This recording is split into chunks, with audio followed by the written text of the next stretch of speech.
الحمد لله نحمده ونستعينه ونستغفره ونؤمن به ونتوكل عليه ونعوذ بالله من شرور أنفسنا ومن سيئات أعمالنا من يهده الله فلا مضل له ومن يضلله فلا هادي له ونشهد أن لا إله إلا الله وحده لا شريك له ونشهد أن سيدنا ومولانا محمدا عبده ورسوله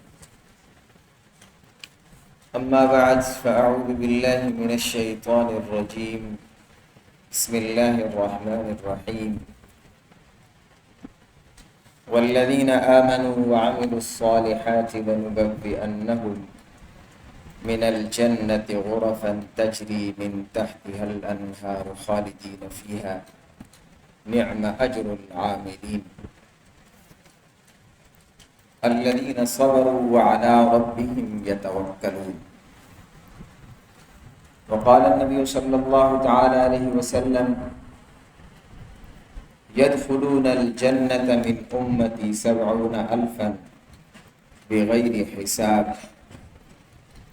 قالوا من هم يا رسول الله قال هم الذين لا يسترقون ولا يتطيرون ولا يقترون وعلى ربهم يتوكلون صدق الله العظيم وصدق رسوله النبي الأمي الكريم ونحن على ذلك لمن الشاهدين والشاكرين والحمد لله رب العالمين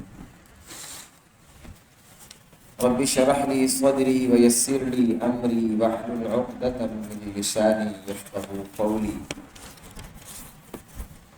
رب زدني علما رب زدني علما رب زدني علما سبحانك لا علم لنا إلا ما علمتنا إنك أنت العليم الحكيم. تمام حضرات مل کر درود شریف اللهم صل على محمد وعلى آل محمد كما صليت على إبراهيم وعلى آل إبراهيم إنك حميد مجيد. اللهم بارك على محمد وعلى آل محمد كما باركت على إبراهيم وعلى آل إبراهيم إنك حميد مجيد.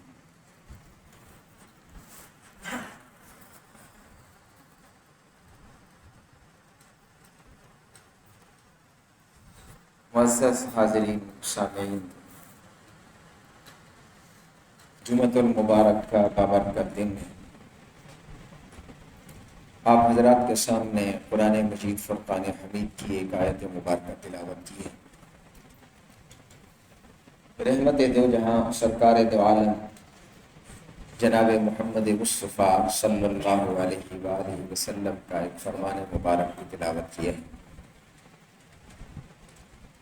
اللہ رب العزت کی بارگاہ میں دست بدعا ہوں، اللہ رب العزت ان کی روشنی میں مجھے صحیح بات کرنے کی توفیق عطا فرمائے. قرآن و حدیث سے حاصل شدہ ہدایات پر ہم سب کو عمل کرنے کی توفیق عطا فرمائے. سامعین عزیز وقار، آج سے 1450 سال قبل جب یہ روئے زمین ظلم و ستم اور جہالت کے گھٹاٹوپ اندھیرے میں ڈوبی ہوئی تھی، کفر و شرک عام تھا، بدعت و رسومات ہر گھر کا حصہ تھے.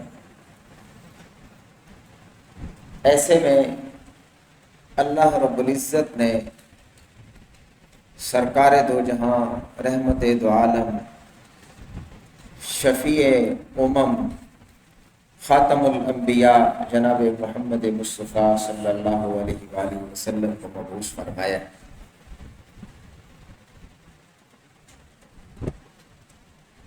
حضرت اقدس صلی اللہ تعالی علیہ وآلہ وسلم نے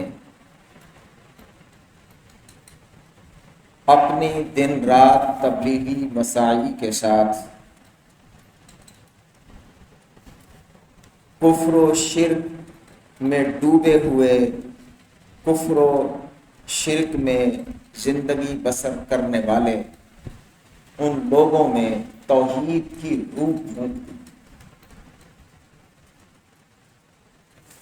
عقائد اور اعمال کا ایک ایسا واضح اور صاف راستہ بتلا دیا جسے صراط مستقیم کہا گیا، ایک ایسا راستہ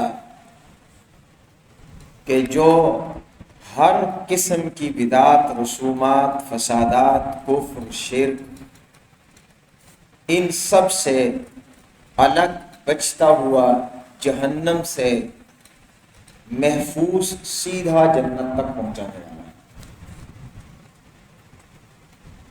بدقسمتی سے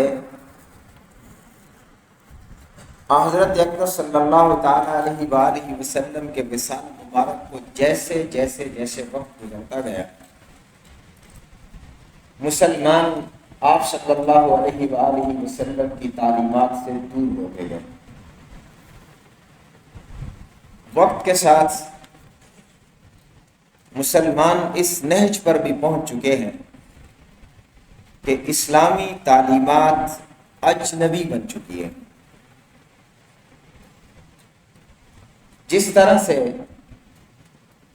ہمارے گھروں سے اسلامی تعلیمات رخصت ہوتی گئی، ساتھ ساتھ ہی وہی پرانے خیالات جو دور جاہلیت میں تھے، وہی پرانے تصورات جو دور جاہلیت میں تھے، وہ پرانی بدعات جو دور جاہلیت میں تھیں، رفتہ رفتہ ہمارے گھروں میں پھر سے گھر کرتی گئی، اور نتیجہ یہ نکلا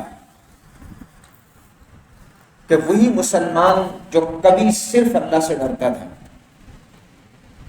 وہی مسلمان جس کو سرکار دو عالم صلی اللہ علیہ وآلہ وسلم نے صرف اللہ کی ذات پہ توکل اور بھروسے کا عادی بنایا ہے،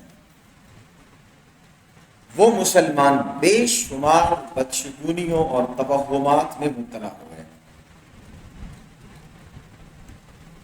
وہی مسلمان جو پہلے سب کچھ کرنے والا صرف اللہ کو سمجھتا تھا، آج اسی مسلمان کا تصور اس قدر بدل چکا کہ ہمارے معاشرے میں مسلمانوں کی ایک بڑی تعداد ہے جو چھوٹی چھوٹی چیزوں کو زندگی میں مؤثر سمجھتی ہے۔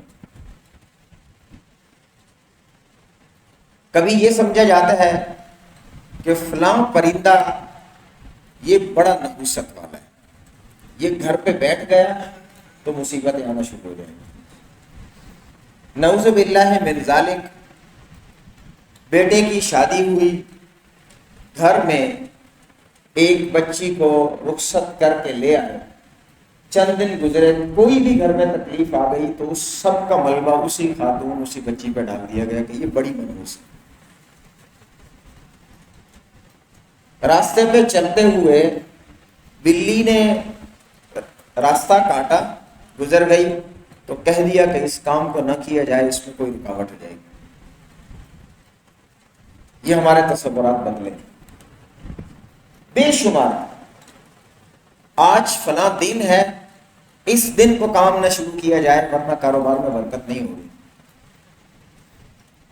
لاکھوں کروڑوں کی گاڑی لے لی اور پھر اس کے پیچھے ایک جوتا باندھ دیا،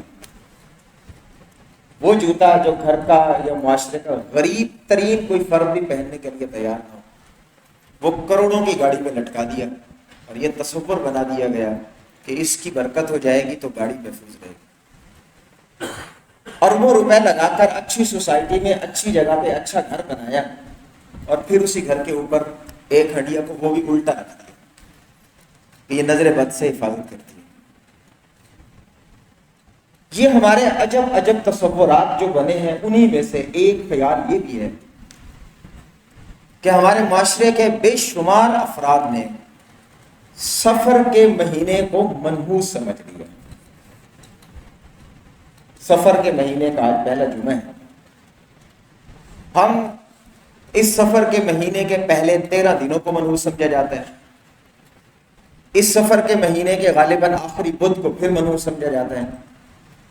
اس سفر کے مہینے میں شادی بیاہ اور نئے کاموں کو عموماً روک دیا جاتا ہے کہ یہ منحوس مہینہ ہے تو رکاوٹیں بن جاتی ہیں، مسائل پیدا ہو جاتے ہیں۔ معزز حاضرین، اسلام نے ان سب چیزوں کی نفی کی ہے۔ اسلام ایسی کسی توہم پرستی پہ یقین نہیں رکھتا۔ اسلام ایسے کسی بھی خیال باطل کی تائید نہیں کرتا۔ اسلام ہمیں یہ سکھاتا ہے کہ سب کچھ کرنے والی ذات اللہ کی ہے، وہاں سے نقصان منظور ہے تو بچ نہیں سکتے ہو، وہاں سے نفع منظور ہے تو نقصان آ نہیں سکتا۔ یعنی اسلام نے ہمیں یہ بات سمجھائی اور تعلیم دی ہے کہ نہ کوئی دن منحوس ہوتا ہے، نہ کوئی مہینہ منحوس ہوتا ہے، نہ کوئی پرندہ منحوس ہوتا ہے، نہ کوئی فرد منحوس ہوتا ہے۔ اسلامی تعلیمات ہمیں کیا سکھاتی ہیں؟ نحوست اگر ہے تو کس چیز میں ہے؟ میں چند باتیں آپ حضرات کی گوش گزار کروں گا قرآن و حدیث سے۔ قرآن مجید فرقان حمید نے ہمیں یہ تعلیم دی ہے کہ دیکھیں، ما اصاب من مصیبت فی الارض ولا فی انفسکم الا فی کتاب من قبل ان نبرأها۔ فرمایا جو بھی اس زمین پہ کوئی فساد ہوتا ہے، کوئی مصیبت آتی ہے، یا آپ لوگوں کی زندگی میں کوئی مصیبت آتی ہے، ایسے نہیں آتی الا فی کتاب من قبل، وہ اس سے پہلے اللہ کے علم میں لوح محفوظ میں لکھی جا چکی ہے۔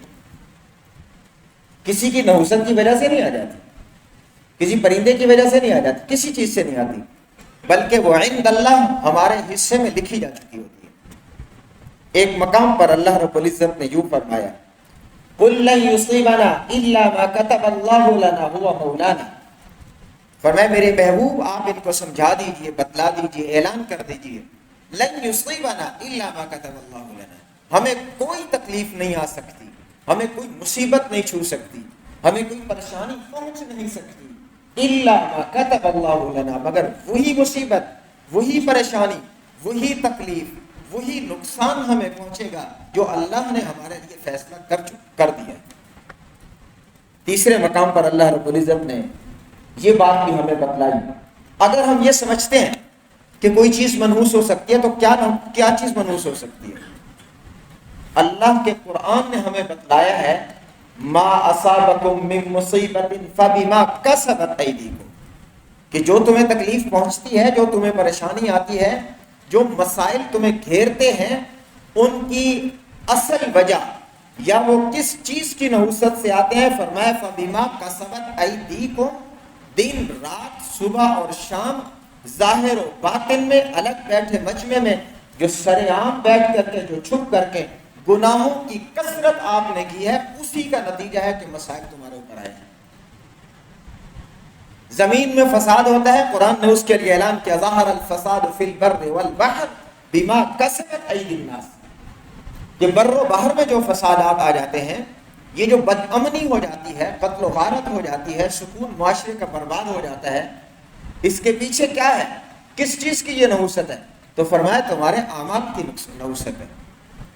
لیکن ہم نے بہت خوبصورت حل ڈھونڈا اپنے گناہوں پہ پردہ ڈالنے کے لیے، ہم نے دیگر چیزوں میں نحوست کے نام لگا دیے تاکہ اس طرف ذہن ہی نہ جائے، سوچ میں ہی انسان نہ جائے۔ جب سوچے گا کہ یہ مصیبت، یہ تکلیف، یہ بیماری، یہ پریشانی میری کسی بدعمالی کا نتیجہ ہے، تو وہ اپنے اندر غور کر کے اس گناہ کو چھوڑنے کی طرف آئے گا۔ کیوں نہیں اس انسان کو اس سوچ سے نکال کر دیگر چیزوں میں ڈال دیا جائے؟ دو نقصان اس سے ہو جائیں گے۔ ایک نقصان یہ کہ یہ اپنی زندگی میں غور نہیں کرے گا، اور جس گناہ کی وجہ سے یہ مصیبت آ رہی ہے وہ گناہ چھوڑے گا نہیں، اور جب گناہ نہیں چھوڑے گا تو مصیبت ٹلے گی نہیں، یہ نقصان ہو جائے گا۔ اور دوسرا نقصان کہ مختلف قسم کے چیزوں کی نحوست کا تصور اس کے ذہن میں بٹھا دیا جائے، اور مختلف چیزوں کے توہمات میں اسے ڈال دیا جائے، اور اس انداز سے یہ شخص اللہ سے کٹ کر دنیا کی چیزوں کے اوپر نظر رکھ کے بیٹھ جائے، اور یوں اس کا اللہ سے تعلق بھی توڑ دیا جائے۔ سامعین عزیز وقار، رحمت دو عالم صلی اللہ تعالیٰ علیہ وآلہ وسلم نے بھی ہمیں تعلیم فرمایا. اللہ کے پیغمبر نے فرمایا الطیرۃ شرک، فرمایا بدفالی لینا یہ شرک ہے. یہ کہنا کہ یہ پرندہ گھر پہ بیٹھ گیا تو یہ نقصان ہو جائے گا، یہ کہنا کہ شام کے وقت میں گھر میں جھاڑو دیا تو برکت اٹھ جائے گی، یہ اس طرح کے جو تصورات بدفالی لی جاتی ہے، بدشگونی کی جاتی ہے کہ ہم یہ کریں گے تو یہ ہو جائے گا، فلاں کام کریں گے تو یہ ہو جائے گا، یہ ساری کے سارے کام رحمت دو عالم صلی اللہ علیہ وآلہ وسلم کے فرمان کے مطابق شرک، فرمایا یہ شرک خفی ہے. ایسا کرنے والا شخص شرک میں مبتلا ہو رہا ہے. اسی طرح جو ہم یہ کام کرتے ہیں کہ سفر کا مہینہ ہے، محرم کا مہینہ ہے تو شادی نہ کریں جی، بڑا نقصان ہو جائے گا. رحمت دو عالم صلی اللہ تعالیٰ علیہ وآلہ وسلم نے ہمیں یہ تعلیم فرمایا من ردت الطیرۃ من حاجت فقد اشرک، کہ کسی بندے کا کوئی ارادہ تھا کہ میں یہ کام کروں گا اور کسی چیز کی نحوست سمجھتے ہوئے اس کام کو چھوڑ دے گا، فقد اشرک، پکی بات ہے یہ بندہ شرک میں مبتلا ہو رہا ہے. کیوں؟ اس لیے کہ اللہ نے کسی دن کو منحوس نہیں بنایا، کسی مہینے کو منحوس نہیں بنایا. ہر مہینے کے ساتھ جب ہم نام بولتے ہیں تو ایک نہ ایک اس کی خوبی بیان کی، جیسے محرم الحرام کہا جاتا ہے، رمضان المبارک کہا جاتا ہے، شوال المکرم بولا جاتا ہے. سفر کے ساتھ کیا بولا جاتا ہے؟ سفر کے ساتھ سفر المظفر کہا جاتا ہے. اور مظفر کا معنی کیا ہے؟ کامیابی. مظفر تو کامیابی کو کہتے ہیں، یوں کہہ لیجیے سفر تو کامیابیوں کا مہینہ ہے جس کو ہم نے نحوست کا مہینہ بنا دیا. حضرت علی المرتضیٰ رضی اللہ تعالیٰ عنہ ایک موقع پر سفر میں تھے، اس طرح کا ایک مہینہ شروع ہوا تو کسی نے کہہ دیا، ابھی پڑاؤ کیا تھا وہاں پہ کہ ابھی ذرا ٹھہرتے ہیں 1 دن یا 2 دن، ابھی پڑاؤ کیا ہی تھا کہ کسی نے کہہ دیا کہ ابھی آگے نہیں بڑھنا چاہیے کیونکہ یہ مہینہ شروع ہو گیا یا یہ دن آ گیا تو اس کی وجہ سے کامیابی نہیں ملے گی. حضرت علی المرتضیٰ رضی اللہ تعالیٰ عنہ کے کانوں میں جب یہ آواز پڑی تو فرمایا اب پڑاؤ کرنا ہی نہیں، ابھی سے یہاں سے کوچ کریں گے، اس لیے کہ فتح اور شکست، کامیابی اور ناکامی وہ دنوں کی وجہ سے نہیں ہوتی، وہ اللہ کے فیصلے سے ہوتی ہے. اگر آپ کا یہ تصور بن رہا ہے کہ ہم آگے چلیں گے اور دن کی وجہ سے نقصان ہوگا تو میں ٹھہرنے کی اجازت ہی نہیں دیتا. سامعین عزیز وقار، یہ تصور کے سفر کا مہینہ ایسے ہے، یہ عرب کے جہلا کا تصور تھا. آپ حضرات نے یہ پہلے کئی دفعہ سنا ہے کہ اللہ رب العزت نے 4 مہینے محترم بنائے ہیں. ان 4 مہینوں میں 3 مہینے لگاتار ہے، محرم، اس میں ذیقعد، ذیالحج اور محرم، یہ 3 مہینے، ذیقعد پھر ذیالحج اور پھر محرم. تو عرب کے لوگ ان 3 مہینوں میں قتل و قتال، لوٹ مار سب چھوڑ دیتے تھے. اب جیسے 3 مہینے ختم ہوئے، سفر شروع ہوا تو پھر وہ قتل و قتال شروع کر دیتے تھے، لوٹ مار پھر شروع کر دیتے تھے. تو اس سے لوگوں نے یہ تصور بنا دیا کہ یہ تو بڑا منحوس مہینہ ہے، جیسے شروع ہوتا ہے پھر قتال شروع ہو جاتا ہے. حالانکہ اس میں مہینے کی نحوست کا کوئی تصور نہیں تھا، محض اس لیے تھا کہ 3 مہینے لگاتار حرمت والے ہیں، اس میں ایسی کوئی حرکت نہیں کرتے یہ جاہل لوگ، اب شروع کر دیتے ہیں تو مہینے کے ساتھ اس کو منسوخ کر دیا. معزز حاضرین، رحمت والے پیغمبر سرکار دو جہاں صلی اللہ تعالی علیہ وآلہ وسلم نے ہمیں ان توہمات سے آزاد کیا اور ہمیں یہ درس دیا اور تعلیم دی کہ مختلف چیزوں کو اپنی زندگی میں مؤثر نہ سمجھ لیجئے، بلکہ اپنی زندگی کے فیصلوں میں اللہ پہ بھروسہ کیجیے، توکل اللہ کی ذات پہ کیجیے. اللہ کے قرآن نے بھی فرمایا فَاعْبُدُوهُ وَتَوَكَّلْ عَلَيْهِ، اس ایک ذات کی عبادت کرو اور اسی ایک ذات پہ بھروسہ رکھو. دوسرے مقام پر فرمایا وَتَوَكَّلْ عَلَى الْحَيِّ الَّذِي لَا يَمُوتُ، اس ذات پہ بھروسہ کرو، اس ذات پہ بھروسہ کرو، الحی، وہ جو ہمیشہ زندہ رہنے والی ہے، اسے کبھی موت نہیں آئے گی. تیسرے مقام پر فرمایا وَعَلَى اللَّهِ فَلْيَتَوَكَّلِ الْمُؤْمِنُونَ، وہ مومن اور اللہ کے علاوہ کسی اور پہ بھروسہ کریں یہ ممکن نہیں ہے. مومن کا شعار، مومن کی پہچان، مومن کی زندگی کا حاصل یہ ہے کہ وہ صرف ایک ذات پہ بھروسہ کرتا ہے اور وہ ذات ہے اللہ کی. تیسرے مقام پر پھر اللہ نے فرمایا وَعَلَى اللَّهِ فَلْيَتَوَكَّلِ الْمُتَوَكِّلُونَ، حضرت موسیٰ علیہ السلام نے اپنی قوم سے کہا تھا فَعَلَيْهِ وَتَوَكَّلُوا إِن كُنتُم مُسْلِمِينَ، اگر مسلمان ہو تو اللہ پہ بھروسہ کرو، کسی اور چیز پہ اعتماد نہ رکھو۔ رحمت دو جہاں صلی اللہ علیہ وآلہ وسلم کو اللہ رب العزت نے یہ خطاب فرمایا اور یہ تعلیم دی، دع اذاہم وتوکل علی اللہ وکفی باللہ وکیلا۔ میرے محبوب ان لوگوں کی تکلیف کی طرف نہ دیکھیے، یہ لوگ جو آپ کے راستے میں روڑے اٹکا رہے ہیں، جو دن رات آپ کی راہیں روکنے کی کوشش کر رہے ہیں، آپ ان کی ان حرکتوں سے پریشان نہ ہوں۔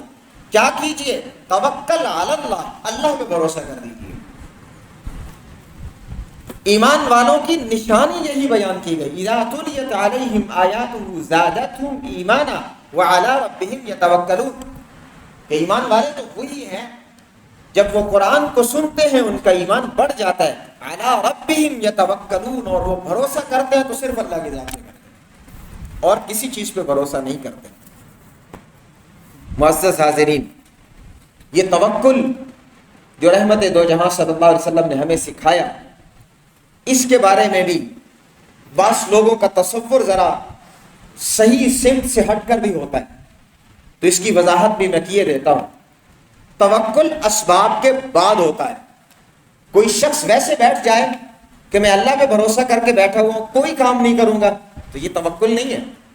کوئی شخص، ابھی آپ حضرات تشریف لائے ہیں، آپ اپنی گاڑی کو باہر ویسے ہی چھوڑ دیں، اس کو لا کے نہیں کرتے، کہتے ہیں اللہ پہ بھروسہ کر رہے ہیں، تو یہ توکل نہیں ہے، یہ بھروسہ نہیں ہے اللہ پہ، یہ غلطی ہے ہماری۔ توکل کس چیز کا نام ہے؟ توکل کی حقیقت یہ ہے، رحمت دو جہاں صلی اللہ علیہ وآلہ وسلم سے ایک شخص نے آ کر کے پوچھا، رسول اللہ صلی اللہ علیہ وآلہ وسلم، میں مسجد میں آ رہا ہوں، میرے پاس اونٹنی ہے، میں اسے باندھ کر اللہ پہ توکل کر دوں یا کھلا چھوڑ کر توکل کر دوں؟ تو رحمت دو جہاں صلی اللہ علیہ وآلہ وسلم نے فرمایا، پہلے اسے باندھ دو، پھر اسے اللہ پہ بھروسہ کر کے چھوڑ دو۔ یعنی اللہ کے بھروسے پہ چھوڑنا کب ہے؟ پہلے باندھنا ہے، پھر اللہ پہ بھروسہ کر لینا ہے۔ یہ نہیں کہ اسے باندھا ہی نہیں، اس کی رسی باندھی نہیں ہے، ویسے کھلا چھوڑ دیا کہ اللہ پہ توکل کر رہے ہیں، تو یہ غلطی کر رہے ہیں۔ اور اس غلطی کا نتیجہ کیا ہوتا ہے؟ عموماً جب انسان اس طرح کرتا ہے اور نقصان ہو جاتا ہے، تو پھر شیطان فوراً اس کے دماغ میں جگہ پکڑتا ہے کہ دیکھو مولوی کہتا ہے توکل کر دو، توکل کا نتیجہ دیکھ لیا، یہی توکل کا نتیجہ نکلا۔ ایسا نہیں ہے۔ توکل کی حقیقت ہم جب پوری کریں گے کہ اس کا انتظام حفاظت ہم کر لیں اپنی چیز کا، پھر اسے رب کے بھروسے پہ رکھ دیں، تو پھر کبھی نقصان نہیں ہوتا۔ سامعین عزیز وقار، توکل اگر انسان میں پیدا ہو جائے تو بہت سے مسائل ہمارے حل ہو سکتے ہیں، بہت سے فوائد ہمیں حاصل ہو سکتے ہیں۔ میں چند ایک آپ حضرات کے گوش گزار کیے رہتا ہوں۔ توکل کا فائدہ ہوتا ہے سب سے پہلا کہ انسان شیطان سے محفوظ ہو جاتا ہے۔ اللہ رب العزت نے فرمایا، انہ لیس لہ سلطان علی الذین آمنوا وعلی ربہم یتوکلون، کہ یہ شیطان جو انسانوں کو بہکاتا رہتا ہے، جس کا کام ہی یہی ہے، جس نے اللہ کے سامنے کہہ دیا ہے کہ میں تیرے بندوں کو بہکاؤں گا، کبھی سامنے، کبھی پیچھے، کبھی دائیں اور کبھی بائیں۔ اس شیطان کے بارے میں اللہ کے قرآن نے اعلان فرمایا، لیس لہ سلطان علی الذین آمنوا وعلی ربہم یتوکلون، میرے وہ بندے جو مجھ پر ایمان رکھتے ہیں اور میری ذات پہ بھروسہ اور توکل رکھتے ہیں، شیطان ان کا کچھ بھی نہیں بگاڑ سکتا، یہ ان کا نقصان نہیں کر سکتا، ان کے ایمان کو خراب نہیں کر سکتا۔ یہ توکل کا فائدہ ہے۔ اور توکل کا فائدہ ہے کہ توکل کرنے والوں کو اللہ رب العزت نے جنت کی بشارت دی ہے۔ قرآن مجید بیان کر رہا ہے، والذین آمنوا وعملوا الصالحات لنبوئنہم من الجنۃ غرفا تجری من تحتها الانہار خالدین فیہا نعم اجر العاملین، جو لوگ ایمان لائے، اچھے اعمال کیے، ان کے لیے اللہ نے بلند و بالا باغات بنا دیے ہیں جن کے نیچے نہریں جاری ہیں، ہمیشہ اس کے اندر رہیں گے۔ اور یہ کون ہیں؟ اگلے جملے میں اللہ رب العزت نے فرمایا، الذین صبروا وعلی ربہم یتوکلون، یہ وہ لوگ ہیں جو صبر کرتے ہیں، اور یہ وہ لوگ ہیں جو ہر معاملے میں اپنا بھروسہ اور اپنا توکل اللہ کی ذات پہ کرتے ہیں۔ ان لوگوں کے لیے جنت کی بشارت ہے۔ رحمت دو جہاں صلی اللہ تعالی علیہ وآلہ وسلم نے ایک موقع پر فرمایا، یدخلون الجنۃ من امتی 70,000 بغیر حساب، میری امت کے 70,000 لوگ بغیر حساب کے جنت میں داخل ہو جائیں گے. ان سے کوئی حساب و کتاب بھی نہیں ہوگا, پوچھا ہی نہیں جائے گا ان سے کچھ. بلا حساب اللہ ان کے لیے جنت کے 8 دروازے کھول دے گا, جس سے چاہے جنت میں داخل ہو جائے. اور وہ کون لوگ ہوں گے؟ فرمایا لا یسترقون, جو جھاڑ پھونک نہیں کرواتے, ولا یتطیرون, جو بدشگونی نہیں لیتے, مختلف چیزوں کو منحوس نہیں سمجھتے, ولا یکتوون, اور جو جسم کو دغواتے نہیں ہیں. اس زمانے میں جب کہیں جسم میں تکلیف ہوتی تو لوہے کی سلاخ کو گرم کر کے وہاں داغا جاتا تھا. یہ علاج کا ایک طریقہ تھا, اس سے منع کیا گیا. فرمایا ایسا بھی نہیں کرتے. اور چوتھی صفت بیان کی, اعلیٰ ربہم یتوکلون, وہ اپنا بھروسہ اللہ کی ذات پہ کرتے ہیں. یہ ایسے لوگ ہیں, یہ 4 صفات رکھنے والے, کہ قیامت کے دن جب نفس نفسی کا عالم ہوگا, اس وقت میں ان لوگوں سے حساب بھی نہیں ہوگا اور بلا حساب انہیں جنت میں داخلہ مل جائے گا. سامعین عزیز وقار, توکل کا فائدہ ہے کہ توکل کرنے والوں سے اللہ محبت کرتا ہے. اللہ محبت کرتا, ہم اللہ سے مانگتے ہیں کہ اللہ ہمیں اپنا بنا لے, تو توکل کرنے والوں کو اللہ اپنا بنا لیتا ہے. قرآن نے اعلان فرمایا ان اللہ یحب المتوکلین, کہ بے شک اللہ ان لوگوں سے محبت کرتا ہے جو اللہ میں بھروسہ کرتے ہیں, جو توکل کرتے ہیں. توکل علی اللہ ہماری زندگی میں سکون اور اطمینان کا ضامن ہے. سکون و اطمینان ہمیں مل سکتا ہے. حضرت موسیٰ علیہ السلام جب اپنی قوم کو لے کر کے جا رہے ہیں اور آگے پہنچے کے سامنے دریا ہے اور پیچھے فرعون اپنے لشکر کے ساتھ ہے, تو اس وقت حضرت موسیٰ علیہ السلام کے ساتھ جتنے لوگ تھے سب پریشان ہو گئے. لیکن چونکہ موسیٰ علیہ السلام کا توکل اور بھروسہ اور یقین اس ایک ذات کے اوپر تھا, تو حضرت موسیٰ علیہ السلام ذرا بھی بے سکون نہیں اور بے اطمینان نہیں ہوئے, بلکہ جو لوگ بے سکون ہو رہے تھے ان کو بھی بتلایا پریشان ہونے کی ضرورت نہیں, ان معی ربی سیہدین, فرعون کا لشکر آتا ہے تو آنے دیجئے, سامنے راستہ بند ہے تو پرواہ نہ کیجئے, اس لیے کہ میرا رب میرے ساتھ ہے, وہ ضرور میرے لیے راستہ پیدا کرے گا. پھر اس توکل کا فائدہ کیا ہو گیا کہ فرعون کا لشکر قریب پہنچ رہا ہے, وہ دریا جس میں چلنا مشکل ہوتا ہے, اللہ نے اس بھروسے اور توکل کا یہ فائدہ دیا قوم موسیٰ کو کہ اللہ رب العزت نے ایک لمحے کے اندر 12 راستے پیدا کر دیے. یہ توکل کا فائدہ ہے. اور سامعین ذی وقار, توکل کا یہ فائدہ ہے کہ انسان کے کام آسان ہو جاتے ہیں, کام آسان ہو جاتے ہیں. رحمت دو جہاں صلی اللہ علیہ وآلہ وسلم نے فرمایا اذا خرج الرجل من بیتہ فقال بسم اللہ توکلت علی اللہ ولا حول ولا قوة الا باللہ, جب کوئی شخص اپنے گھر سے نکلتا ہے اور نکلتے ہوئے پھر یہ الفاظ کہہ دیتا ہے بسم اللہ توکلت علی اللہ لا حول ولا قوة الا باللہ, کہ میرا بھروسہ اللہ کی ذات پہ ہے, اللہ کی ذات کے علاوہ کوئی نہ مجھے نفع دے سکتا ہے نہ نقصان دے سکتا ہے. جب کوئی شخص ایسے گھر سے نکلتا ہے تو ایک فرشتہ آواز دے کے کہتا ہے ہدیتا وکفیتا ووقیتا, کہ اللہ نے تجھے صحیح بات کی ہدایت دے دی, اللہ تیرے سارے کاموں میں تیرے لیے کافی ہو جائے گا, اور اللہ تجھے شیطان کے شر سے بھی محفوظ فرما لے گا. حضرت عبداللہ ابن عباس رضی اللہ تعالی عنہ بچے تھے, رسول اللہ صلی اللہ علیہ وسلم کے ساتھ چل رہے تھے.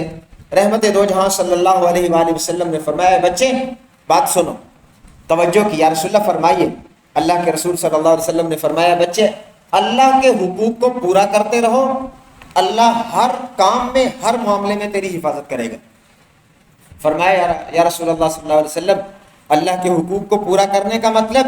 اللہ کے رسول نے فرمایا 2 جملے قابل توجہ. رحمت دو جہاں صلی اللہ علیہ وآلہ وسلم نے فرمایا سوال کرنا تو صرف اللہ سے کرنا, مدد چاہنا تو صرف اللہ سے چاہنا.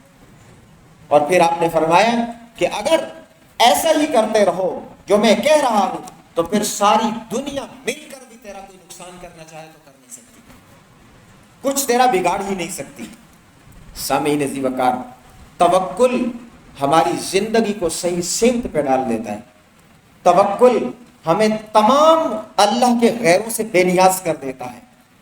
انسان کی یہ پیشانی اور انسان کی تخلیق اور انسان کے اشرف المخلوقات ہونے کی وجہ یہی ہے کہ یہ انسان ایک اللہ کے سامنے جھکتا ہے, کسی اور کے سامنے نہیں جھکتا. ایک اللہ پہ بھروسہ رکھتا ہے، کسی اور پہ بھروسہ نہیں رکھتا، ایک اللہ سے مدد چاہتا ہے، کسی اور سے نہیں چاہتا، ایک اللہ سے سوال کرتا ہے، کسی اور سے نہیں کرتا۔ اسی لیے تو اشرف المخلوق اللہ نے اس کو بنا دیا۔ اور جس کو اللہ نے خلقت بیدی اپنے ہاتھوں سے بنایا ہو، اور جس کو اللہ نے اشرف المخلوق بنایا ہو، اللہ رب العزت یہ نہیں چاہتا کہ وہ دنیا کی مختلف چیزوں کے اوپر انحصار کر کے بیٹھ جائے اور ان کو اپنے زندگی میں مؤثر بنا دے، بلکہ اللہ چاہتا ہے میرے ہاتھوں کی تخلیق اشرف المخلوق اگر جھکے تو میری ذات کے سامنے، بھروسہ کرے تو میری ذات کے اوپر۔ اللہ رب العزت ہمیں ایسا کرنے کی توفیق نصیب فرمائے۔ سنت رسول